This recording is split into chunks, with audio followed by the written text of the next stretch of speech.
यहाँ आपको अपडेट करेंगे। चेयरमैन तहरीक इंसाफ ने चीफ जस्टिस काजी फायज ईसा के नाम खत इरसाल किया है, जिसमें पीटीआई की सियासी तशहीर, अगवा और गुमशुदगियों के खिलाफ नोटिस लेने की अपील की गई है। तफसीलात जानते हैं डॉट न्यूज के नुमाइंदे हसीब भट्टी से। हसीब, बताइएगा खत के मंदरजात क्या हैं?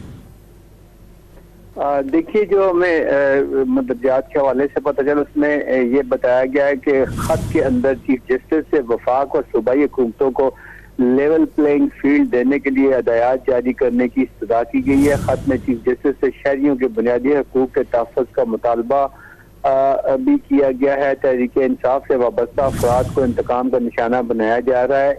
ऐसा करना है खत के अंदर तहरीक इंसाफ से वाबस्ता रहनुमाओं को जबरी गुमशुदा किया जा रहा है। बड़ी तादाद में लोगों की सियासी वफादारियाँ ज़बरदस्ती तब्दील करवाई जा रही हैं। जमानत होने के बावजूद सियासतदानों की गिरफ्तारियां रोकी जाएं। चेयरमैन पीटीआई ने चीफ जस्टिस से सियासतदानों की जबरी गुमशुदगियों पर कमीशन कायम करने का भी मुतालबा किया है अपने खत के अंदर।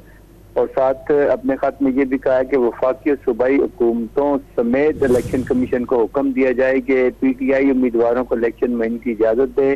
पैमरा को हुक्म दिया जाए कि दीगर जमातों की तरह पीटीआई को भी मीडिया कवरेज फराहम की जाए। सीनियर वकील एतजाज एहसन ने सियासतदानों की जबरी गुमशुदगियों से मुतल्लिक पिटीशन दायर की है। और आखिर में खत में ये कहा गया है, इस्तदा की गई है कि उनके इस खत को आइन के आर्टिकल 184(3) के तहत पिटीशन के तौर पर लिया जाए। जी, बहुत शुक्रिया हसीब भट्टी अपडेट करने के लिए।